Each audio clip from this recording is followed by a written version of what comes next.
고도를 기다리며 라는 희극이 있습니다. 여러분 제목을 들으면 어떤 느낌이 나시나요? 고도를 기다리며 이렇게 하니까 좀 비행조종사의 내용이 나올 것 같은 그런 느낌이 드는데, 이 고도라는 것은 사람의 이름입니다. 이 아일랜드 출신의 작가였던 사무엘 베케트가 쓴 희극인데요, 1965년에 노벨 문학상을 받은 작품이기도 합니다. 그 내용이 그런데 아주 간단합니다. 5명이 그 희극에 등장을 하는데 이막으로 되어져 있는 짧은 연극입니다. 내용은 간단한데 무엇인가 하면 2명의 남자가 고도를 기다리는 내용이에요. 고도라는 사람을 기다리는 내용이요, 그렇게 고도를 기다리다가 끝나는 연극입니다. 그래서 이후에 노벨 문학상을 받고 나서 한 기자가 물었어요. 도대체 이 고도가 누구입니까? 베케트에게 물으니까 베케트가 하는 말이, 저도 잘 모르겠습니다. 고도를 왜 기다리는지, 고도가 누구인지, 언제부터 기다렸는지, 언제까지 기다릴 것인지 전혀 알지 못하고 그냥 그 고도를 계속 기다리는 내용이에요. 그죠? 근데 이 작품을 통해서 무엇을 보여주기를 원했는가 하면, 고도는 사실 사람이 살면서 인간이 간절히 기다리고 추구하는 상징적인 그 무엇인가를 의미합니다. 사람들은 날마다 소망을 가지고 무엇을 기다리지만 그 기다리는 것이 무엇인지도 알지 못하고, 또 그것을 통해서 참된 기쁨을 누리지도 못하고, 삶의 의미도 없고 삶의 방향도 없고 목적도 없고, 다만 막연하게 무엇인가를 기다리는 우리 인간의 허무한 존재임을, 우리 인간의 허무함을 드러내는 그런 내용이 그 희극의 내용인 거예요. 사람들은 날마다 무언가를 기다리며 소망하며 기다립니다. 그런데 무엇을 기다리는지 모르고 내 인생에 막연하게 무엇인가 행복이 있을 거다라고 생각을 하고 기다리죠. 그런데 그 희망의 끝에는 항상 기다리는 그 절망일 때가 얼마나 많은지 모릅니다. 우리의 기다림을 가만히 돌아보면 우리의 기다림이, 세상의 기다림이 그럴 때가 참 많습니다. 근데 우리 그리스도인들도 사실은 기다리는 사람이거든요. 그런데 우리 그리스도인들의 기다림은 세상의 기다림과는 좀 다른 것 같습니다. 우리는 분명한 약속을 기다리는 사람들이죠. 그 약속을 기다리며 참된 소망을 바라보고 희망이 있는, 참된 희망의 기다림이 있는 사람들이 우리 그리스도인의 삶일 것입니다. 우리가 대림절을 오늘 시작합니다. 대림절은 어떤 날인가요? 성탄절을 기다리며 이 땅에 오신 메시아로 오신 그리스도, 그분을 기억하고 다시 오실 주님을 기다리는 절기가 이 대림절입니다. 이 대림절을 보내면서 우리가 함께 기다림에 대해서 좀 오늘 함께 나누려고 합니다. 여러분, 기다림에는요, 좋은 기다림이 있고 힘든 기다림이 있어요. 힘든 기다림은 어떤 기다림일까요? 예를 들면 내가 빚을 졌는데 채권자에게 빚 갚을 날이 점점 다가와요. 근데 갚을 능력이 없어요. 그럼 어떨까요? 참 힘든 기다림입니다. 사형수가 형 집행날을 기다려요. 참 힘든 기다림이죠. 그죠? 몸이 아파서 힘든 사람이 수술날을 기다립니다. 너무나 힘든 기다림이에요. 그죠? 반면에 좋은 기다림도 있습니다. 결혼하는 신랑 신부가 결혼날을 기다립니다. 그날이 얼마나 기다려질까요? 얼마나 그날을 소망하며 살아갈까요? 또 요즘에, 그죠? 요즘에 간절히 기다리는 사람들이 있죠. 가정마다 택배 아저씨를 간절히 기다린다고 해요. 저희 아이들은 때때로 아빠가 오는 것보다 택배 아저씨 오는 게 더 기쁘다 그러더라고요. 택배 아저씨를 기다리는 기쁨의 기다림이 있고요, 성탄절을 기다리는 아이들은 산타클로스 할아버지가 줄 선물을 기다리는 그 기쁨이 있습니다. 말년병장은 제대할 날을 간절히 사모하며 그렇게 기다리죠. 이런 기다림은 기쁨의 기다림일 것입니다. 근데 우리의 신앙생활도 사실은 기다림의 연속입니다. 여러분, 성경에 보면 많은 기다림에 대한 이야기가 기록되어져 있어요. 아브라함은요, 하나님 앞에 부름을 받을 나이가 75세였었어요. 그런데 하나님께서 아브라함에게 약속을 주셔서 너를 큰 민족을 이루겠다라고 약속하셨죠. 그런데 아브라함이 몇 세에 아이를 낳았을까요? 이삭을 100세가 되어서 25년 동안 기다렸습니다. 그리고 이삭을 낳고 난 이후에도 400년이 지나서야 하나님의 약속대로 민족을 이루게 하셨죠. 참 기다림의 시간이 깁니다. 노아를 생각해 볼까요? 노아는 하나님께서 홍수로 땅을 심판하시겠다고 하신 그 약속을 120년 동안 방주를 만들며 기다렸습니다. 세상 사람들은 즐거워하며 즐기며 노아를 보고 미쳤다고 그랬어요. 그러나 노아는 그 약속을 바라보며 120년을 기다린 거예요. 이스라엘 백성들은 어떨까요? 출애굽하고 바로 가나안에 들어간 것이 아니라 40년 동안 광야 생활을 하며 하나님께서 훈련시키셔서 그들은 가나안 땅에 들어가기를 기다리며 준비하였습니다. 사실 성경의 가장 중심이 되는 것이 무엇인가 하면요, 기다림이에요. 성경은 이 두 가지 기다림의 축에 서 있습니다. 구약의 말씀은 오실 메시아를 기다리는 말씀이고요, 신약의 말씀은 다시 오실 메시아 그리스도를 기다리는 말씀입니다. 성경은요, 기다림의 이야기로 가득가득 차 있는 것이죠. 문제는 그런데 이 기다림이 때때로 무척 지루하고 때때로 너무너무 힘들다라는 거예요. 오늘 성경 본문을 볼까요? 8절 9절을 볼까요? 8절 9절에 이렇게 말합니다. 사랑하는 자들아, 주께는 하루가 천년 같고 천년이 하루 같다는 이 한 가지를 잊지 말라. 주의 약속은 어떤 이들이 더디다고 생각하는 것 같이 더딘 것이 아니라 오직 주께서는 너희를 대하여 오래 참으사 아무도 멸망하지 아니하고 다 회개하기에 이르기를 원하시느니라. 당시 초대교회 그리스도인들은요, 간절히 기다렸습니다. 무엇을 기다렸는가 하면 다시 오실 주님을 기다렸어요. 그들이 간절히 기다렸던 이유가 있습니다. 왜냐하면 당시에 로마의 핍박이 아주 거셌거든요. 베드로후서가 기록되어졌을 때는 로마의 핍박이 아주 힘들 때였습니다. 그리스도인들이 봤을 때 악한 사람들은 흥황하는 것 같아 보이는 거예요. 갈수록 핍박이 심하고 그리스도인들은 날마다 순교를 당하고 고통을 당하는 것 같습니다. 그러니까 어떤 생각이 들까요? 주님 빨리 오셔서 당장 저 악한 무리들을 심판하여 주셔야 되는데 하나님의 심판은 더디 이루어지는 것 같고, 주님 다시 오신다고 곧 오시겠다고 말씀하셨는데 그 재림의 때는 늦어지는 것 같아요. 너무너무 힘든 거예요. 이 기다림의 시간 동안에 악인들이 흥하는 것 같고 제가 판을 치는 그런 세상이 되어지는 것 같습니다. 그런데 오늘 성경은 우리에게 뭐라고 말하고 있죠? 그런데 그 기다림 속에는 사실 하나님의 마음이 담겨져 있다라는 것을 오늘 성경은 우리에게 가르쳐주고 있어요. 한 사람이라도 더 구원하고 싶은, 한 사람이라도 회개하고 주님 앞에 돌아오기를 간절히 기다리는 주님의 마음, 주님의 사랑이 사실은 이 기다림 속에 있다는 것을 성경은 이야기합니다. 주님의 오래 참으심이 있다라는 거예요. 죄인이 하루라도, 한 사람이라도 더 회개하고 돌아와서 구원 얻기 원하시는 하나님의 오래 참음의 그 메시지가 이 기다림 속에 있다는 것이죠. 주님의 더딤은 심판의 연기가 아니라 오히려 사랑의 기회였던 거예요. 우리가 고난을 이겨내고 고난 속에서 하나님의 뜻을 기다릴 수 있는 중요한 비결 한 가지는 무엇인가 하면 이 기다림의 시간 속에서 하나님의 사랑이 있다는 것을 바라보기 시작하면 기다림을 이겨낼 수가 있습니다. 기다림 속에 희망을 바라보게 되어지죠. 그래서 우리가 기다림 속에 바라봐야 될 것이 무엇인가 하면요, 하나님의 일하심과 그분의 사랑인 거예요. 때때로 우리가 간절히 기도하지만 기도의 응답이 더디 이루어지는 것 같이 느껴질 때가 있습니다.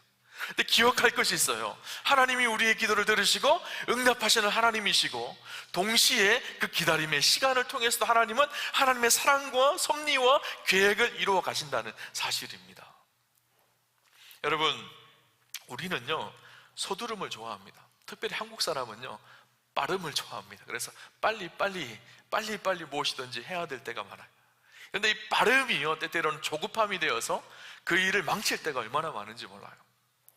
1980년대에 미국에 새로운 신조어가 났는데 러쉬 무비라는 신조어가 났습니다. 이 말이 무슨 말인가 하면 당시 헐리우드 영화가 막 붐이 일어나기 시작하니까 많은 제작자들이 개봉일을 맞추기 위해서 서둘러 영화를 편집하고 개봉하는 바람에 수많은 미완성 작품들이 나오고 조잡한 영화들이 막 쏟아지기 시작했습니다. 그러니까 사람들이 자연히 어떻게 됐을까요? 그 영화에 관심이 없고 흥행에 참패하고 많은 제작자가 도산을 당하는 일들이 있었다고 합니다. 당시 유명 영화 감독이 한 기자회견에서 이런 이야기를 했습니다. 당신은 왜 개봉일을 서두르지 않고 예정된 날짜보다 훨씬 늦게 개봉하십니까? 라고 그 감독에게 물었어요. 감독이 이렇게 대답을 합니다. 서둘러서 형편없는 영화를 만들고 싶지 않기 때문입니다. 서두르면 잠깐 동안은 이득을 보는 것 같지만 결국 명성도 잃고 돈도 잃습니다. 저는 최고의 영화를 만들 때까지 기다릴 것입니다. 여러분, 이 러쉬 무비의 유명한 한 감독의 이 이야기, 작품을 위해서 서두르지 않고 최고의 작품을 기다리며 만들어냈던 것처럼 하나님도 하나님께서 써가시는 원대한 작품인 구원의 역사라는 이 작품을 이루기 위해서 서두르지 않습니다. 이 작품을 최고의 작품으로 완성하기 위해서 기다리며 점검하며 한 사람이라도 더 구원을 받게 하기 위해서 한 사람이라도 더 회개의 길로 돌아와서 주님의 사랑으로 회복되게 하기 위해서 주님은 지금도 기다리고 계십니다. 그래서 이 기다림은요, 회개의 기회이고 이 기다림을 바라보는 사람들에게는 하나님 주시는 새 힘이 있습니다.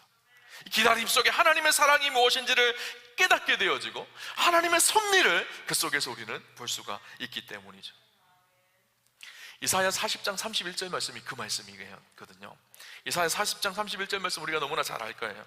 오직 여호와를 앙망하는 자는 새 힘을 얻으리니 독수리가 날개치며 올라감 같을 것이요 다른 박질하여도 곤비하지 아니하겠고 걸어가도 피곤하지 아니하리로다. 이스라엘 백성들이 바벨론의 포로로 끌려갔습니다. 고통 속에 있습니다. 그러나 그들이 간절히 기다립니다. 하나님의 구원의 역사를. 그렇게 하나님의 구원의 역사를 간절히 기다리는 이스라엘 백성들에게 하나님께서 새 힘을 주시겠다라는 거예요. 여기서 여호와를 앙망하는 자, 이 말이에요. 앙망이라는 말이요, 킹제임스 영어 성경으로 보니까 wait upon the Lord라고 되어 있어요. 하나님을, 주님을 기다리는 사람들. 그렇게 주님을 기다리는 사람들, NIV 성경에 보니까 hope in the Lord라고 되어 있더라고요. 이 기다림이 희망이라는 거예요. 더디 이루어지는 것 같지만 때가 되어지면 완성되어지고 이루어지는 이 하나님 나라를 바라보면서 소망하는 사람들은 더디 이루어지는 것 같은 그 어려움이 이제는 희망과 소망으로 바뀌어진다라는 거예요. 그 속에서, 기다림 속에서 주님을 바라보며 새 힘을 얻게 되어진다라는 것을 말하고 있습니다. 우리가 흔히 그런 이야기를 합니다. 우리 그리스도인들은 이겨놓은 싸움을 한다라고 이야기하죠. 여러분, 제일 기쁜 싸움이 어떤 싸움일까요? 이겨놓은 싸움을 싸우는 거예요. 보나마나 결과가 이긴다라는 것, 결과가 승리한다라는 것은요, 우리에게 힘을 주거든요. 중간에 조금 지는 것 같을 때도 있고 고비도 있지만 이긴다라는 것을, 승리한다라는 것을 보증하기만 한다 그러면 힘들지 않습니다. 넉넉히 이겨낼 수가 있죠. 우리 그리스도인의 삶이 마찬가지입니다. 우리에게 분명히 보장되어져 있는 것이 있죠. 영혼의 구원과 하나님 나라, 새하늘과 새 땅이 우리의 삶 속에 최후 승리로 보증되어져 있습니다. 그 최후 승리가 있다는 사람들은요, 중간에 실패해도 중간에 넘어져도 다시 일어날 수 있습니다. 그리고 달려갈 힘이 있습니다. 왜냐하면 이길 것을 알기 때문에, 승리할 것을 알기 때문이죠. 여러분, 아마 그런 경험 해보셨을까요? 해보셨을까요? 처음 가는 길을 갈 때는 그 길이 굉장히 힘들고 멀어 보입니다. 근데 돌아올 때는 되게 짧아 보여요. 왜 그런지 아세요? 갈 때는 모르는 길을 가는 것이기 때문에, 아직 도착할 것이 멀었다고 생각하기 때문에 그 길이 멀고 힘들어 보입니다. 그런데 돌아올 때는 어떻죠? 아는 길을 돌아오는 거예요. 그러니까 그 길이 언제 도착할지가 분명하기 때문에 그 길이 훨씬 더 짧아 보이는 거예요. 산을 오를 때가 힘들까요? 내릴 때가 힘들까요? 오를 때가 힘들거든요. 오르면서 힘들 때마다 내려오는 사람들에게 묻죠. 정상 얼마만큼 남았습니까? 모르니까 묻는 거거든요. 모르니까 힘든 거거든요. 내려올 때는 이만큼 남았으면 사실 1시간만 더 가면 돼, 30분만 더 가면 돼, 그 결과를 알기 때문에 내려오는 것이 훨씬 쉬운 거예요. 그죠? 우리 인생도 마찬가지예요. 우리 인생의 끝이 승리라는 사실을 아는 사람은요, 그 사실을 알기 때문에 기쁨으로 그 길을 걸어갈 수가 있는 거예요. 오늘 본문을 볼까요? 10절에서 13절 말씀을 보겠습니다. 그러나 주의 날이 도둑같이 오리니 그날에는 하늘이 큰 소리로 떠나가고 물질이 뜨거운 불에 풀어지고 땅과 그 중에 있는 모든 일이 드러나리로다. 이 모든 것이 이렇게 풀어지리니 너희가 어떠한 사람이 되어야 마땅하냐? 거룩한 행실과 경건함으로 하나님의 날이 임하기를 바라보며 간절히 사모하라. 그날에 하늘이 불에 타서 풀어지고 물질이 뜨거운 불에 녹아지려니와 우리는 그의 약속대로 의가 있는 곳인 새하늘과 새 땅을 바라보도다. 사도 베드로가 뭐라고 말하고 있죠? 우리에게는 새하늘과 새 땅이 있다. 우리 믿음의 사람들은 새하늘과 새 땅, 영광의 그 나라, 승리의 그 날이 있다라는 것을 이야기해요. 베드로 전서 후서에 많이 나오는 말이 무슨 말인가 하면요, 기뻐하라, 즐거워하라는 말이에요. 고난의 시간, 핍박의 시간, 그 고난의 시간, 핍박의 시간을 보내지만 오히려 기뻐하라, 오히려 즐거워하라. 왜 그럴까요? 우리에게는 부활의 산소망이 있고 우리에게 도래하게 될 새하늘과 새 땅이 있다라는 거예요. 영원한 나라, 하나님 나라가 있기에 그 날을 바라보며 즐거워하고 기뻐하라는 거예요. 주신 최후 승리가 있다라는 거예요. 최후 승리가 있다라는 사실을 아는 사람은 힘들고 어렵지만 그 길을 가는 것이 넉넉히 승리하며 갈 수 있는 길이 되어집니다. 튠리안 차비진이 쓴 지저스 올이라는 책이 있어요. 그 책에 보면 한 재미있는 일화가 나와요.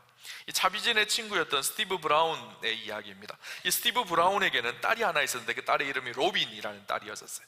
근데 이 로빈이 영문학 수업을 듣는데 너무 어려워서 포기하려고 하는 거예요. 그래서 이 아빠가 아무리 생각해도 안 되겠는 거예요. 낙심하고 있는 이 딸을 좀 위로해주고 어떻게 할까 도와줄까 생각을 하다가 그 교수님을 찾아갑니다. 교수님을 찾아가서 자세한 이야기를 해줍니다. 우리 딸 로빈이 영문학 수업을 듣는데 이 수업이 너무 어려운 것 같습니다. 그래서 포기하고 싶으면 이 말을 해준 거예요. 그 책에 나온 내용입니다. 그녀는 이 영문학 교수님이에요. 그녀는 딸 앞에 서 있는 나를 올려다보았다. 로빈은 금세라도 울음을 터뜨릴 태세였다. 주변에 여러 학생이 있었다. 그녀는 로빈이 창피해할까봐 서둘러 그 학생들을 내보냈다. 이분들과 할 얘기가 있으니 다들 나가 있으렴. 학생들이 나가고 문이 닫히자마자 로빈이 울음을 터뜨렸다. 나는 자초지정을 이야기했다. 제가 온 것은 다름 아니라 제 딸이 이 영어 수업에서 빠지기를 원해서입니다. 우리 딸에게는 너무 어렵습니다. 그래서 말씀인데요, 이 이해를 조금 더 쉬운 다른 반으로 옮겨주셨으면 좋겠습니다. 그러자 이 교수님이 이렇게 얘기합니다. 브라운 씨 충분히 이해합니다. 그러면서 이 교수님은 로빈과 잠시 이야기해도 될까요? 라고 물었다. 물론이죠. 이제 그녀는 로빈 쪽으로 다가 고개를 들었다. 로빈 학생, 어떤 심정일지 잘 알아요. 그런데 내가 시험 점수에 상관없이 무조건 A 학점을 주면 어떨까요? 시작도 하기 전에 A 학점을 이미 받고 시작하면 어떨까요? 이렇게 제안을 한 거예요. 여러분 수업을 생각해 보세요. 수업을 듣고 시험을 못 쳐도 A 학점을 준다 그러면 그 수업을 들을까요? 안 들을까요? 듣겠죠. 그래서 로빈이요, A 학점을 준다면 그 수업을 듣지요, 그렇게 얘기를 했어요. 그래서 이 수업을 계속 듣게 되어집니다. 그래서 이 교수가 이렇게 얘기합니다. A 학점을 줄게요. 학생은 이미 A 학점입니다. 자, 함께 수업을 합시다. 그래서 이 로빈이요, 힘든 수업이었지만 그 수업을 계속적으로 듣습니다. 근데 놀라운 일이 그 학기에 A 학점을 받고 그 다음 학기도 자기 실력으로 A 학점을 받게 되어진 거예요. 어려운 일이 있지만 이미 A 학점을 주니까 끝까지 수업을 받게 되어지고 그 A 학점에 걸맞는 모습으로 공부가 되어지더라는 거예요. 이야기를 보면서 어떤 생각이 들었는가 하면요, 우리 그리스도인의 삶이 그런 거예요. 우리 그리스도인들은요, 내가 무엇을 열심히 해서 구원을 받는 그런 존재가 아니에요. 내가 노력해서 구원을 받는 존재가 아니, 이미 A 학점을 따놓은 사람들이에요. 저와 여러분은 하나님께서 우리에게 예비하신 새하늘과 새 땅이 있는 사람, 부활과 산소망이 있는 사람이에요. 이미 A 학점을 여러분 다 받으셨어요. 이제는 그 A 학점을 받은 것을 기다림의 시간을 통해서 세상 속에서 증명해내는 사람들이 그리스도인인 거예요. 그죠? 여러분, 우리는요 이미 A 학점을 받았습니다. 그래서 기쁨으로 그 길을 걸어갈 수가 있는 거예요. 새하늘과 새 땅이라는 영광의 소망이 우리 안에 분명한 거예요. 그래서 이 세상을 살 때 굴곡도 있고 기다림의 시간도 있지만 그 굴곡과 기다림의 시간이 기쁨의 시간이고 이겨낼 수 있는 승리의 시간이라는 것을 우리에게 이야기해주고 있는 것이죠.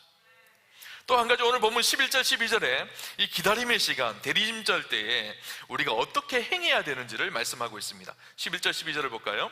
이 모든 것이 이렇게 풀어지리니 너희가 어떠한 사람이 되어야 마땅하냐? 거룩한 행실과 경건함으로 하나님의 날이 임하기를 바라보며 간절히 사모하라. 어떻게 하라고요? 거룩한 행실과 경건함으로. 주님 다시 오시는 그날을 기다리는 사람들은 어떻게 살아야 된다고요?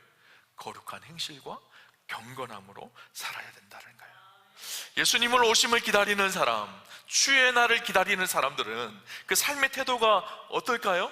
주님 앞에 설 그날이 있기 때문에 오늘을 거룩하고 경건하게 살아간다는 것이죠. 여러분, 우리가 대림절 하면 꼭 읽는 말씀이 있는데 누가복음 2장에 나오는 말씀이에요. 예수님이 오심을 기다렸던 두 노인이 있었습니다. 시므온과 안나라는 노인이에요.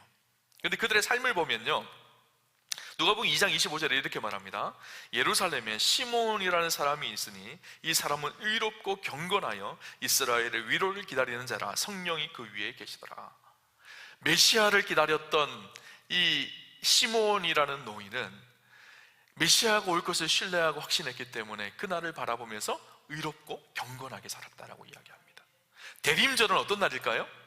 주님 오심을 기다리며 우리가 경건하게 사는 날이에요. 안나라는 여인도 있었습니다. 안나라는 과부였는데요, 37절에 보면 이렇게 말합니다. 과부가 되고 84세가 되었더라. 이 사람이 성전을 떠나지 아니하고 주야로 금식하며 기도함으로 섬기더니 성전을 떠나지 않고 거룩하게 주님 오심을 기다리며 그렇게 섬겼다라고 이야기합니다. 여러분, 대림절은요, 그래서 경건하기에 힘쓰는 날이에요. 스코틀랜드의 복음 전도자였던 보나르 목사님은 참 경건하게 살았는데 이렇게 사셨대요. 아침에 커튼을 탁 열면서 주님 오늘 오실라나 보다 하고 그날을 경건하게 살고, 저녁에 커튼을 닫으면서 오늘 밤에 주님이 오실라나 보다 하고 그렇게 매일 주님 오심을 바라보며 살았다. 저쪽에서 천둥번개가 치면 주님 지금 오실라나 보다, 그렇게 날마다 주님 오심을 기다리며 살았습니다. 주님 오심을 기다리며 사는 사람들의 특징이 무엇일까요? 거룩함이거든요. 초대교회 성도들이 그렇게 거룩하고 진실하게 살아갈 수 있었던 비결이 무엇일까요? 그들은 곧 주님이 오실 것을 바라보고 마라나타의 신앙으로 살았거든요. 주님 오심을 기다립니다. 그날을 거룩하고 경건하게 살았던 거예요. 근데 오늘 말씀을 통해서 대림절의 핵심 한 가지가 바로 경건이라는 사실을 우리는 알아야 합니다. 성탄절을 바라보며 대림절을 보내고 있는 저와 여러분의 삶 가운데 마땅히 나타나야 될 삶의 태도가 경건이라는 사실을 기억하셔야 돼요. 베드로 후서가 기록될 당시에 초대교회에는요, 거짓 선지자들이 들어왔습니다. 그들이 하는 이야기가 어떤 내용이었는가 하면 재림이 더디어지는데 사실 재림이 없다는 것이었어요. 그래서 그들이 거짓 교리를 선포했습니다. 지금까지 주님 안 오셨는데 오신다고? 아니, 재림은 없어. 이렇게 하는 사람들이 생겨난 거예요. 그들의 삶의 특징이 무엇일까요? 그래서 베드로후서 2장에 보면 재림이 없다는 사람들의 삶의 특징이 나오는데 탐욕과 탐심, 호색, 세상을 쫓아서 그렇게 살아갑니다. 그래서 그들이 부올의 아들 발람의 길로 걸었다고 이야기합니다. 근데 오늘 베드로가 뭐라고 얘기하고 있죠? 그렇게 살아가는 것이 아니라는 거예요. 발람이 심판을 당했던 것처럼 그렇게 사는 사람들은 반드시 심판을 받게 되어질 것이라는 거예요. 너희가 어떠한 사람이 되어야 하는가 하면 주님의 재림이 더디어진 것이 아니라 주님이 지금 사랑으로 인내하며 우리를 기다리는 시간이고, 주님의 재림은 반드시 올 것이기 때문에 너희는 거룩한 행실과 경건함으로 살아가라, 그렇게 부탁하고 있는 것이죠. 여러분, 경건을 좀 우리가 올바르게 이해해야 할 필요가 있다는 생각이 듭니다. 경건이라는 말이요, 이 헬라어로는 유세베니아라는 뜻입니다. 유세베니아라는 뜻이 무슨 말인가 하면, 유라는 말은요 웰이라는 뜻이에요. 잘이라는 뜻이고요, 세베이아라는 뜻은 섬긴다, 봉사한다 라는 뜻이. 무슨 말일까요? 잘 섬기고 잘 봉사한다 라는 뜻이거든요.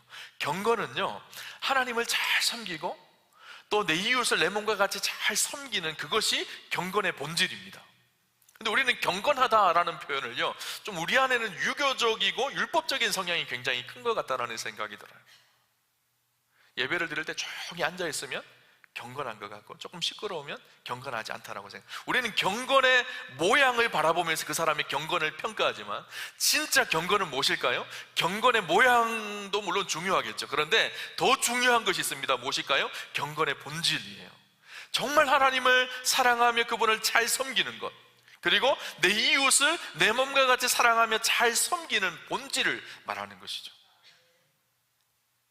경건의 모양이 아니라 경건에 담겨져 있는 중요한 의미를 삶 속에서 이루어가야 하는 것이 참 중요한 거예요.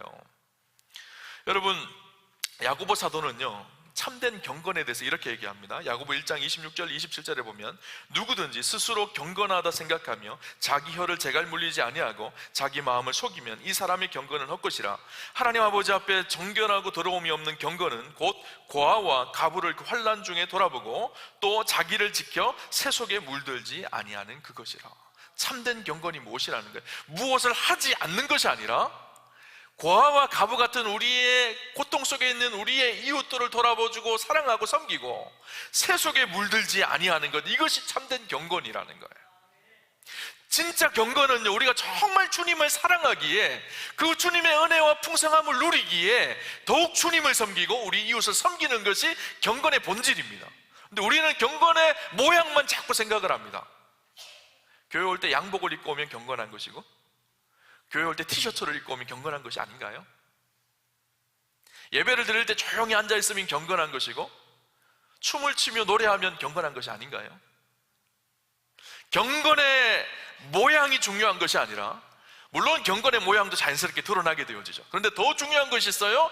경건의 능력입니다. 그래서 사도 바울은 디모데후서 3장 5절에 뭐라고 얘기하고 있죠?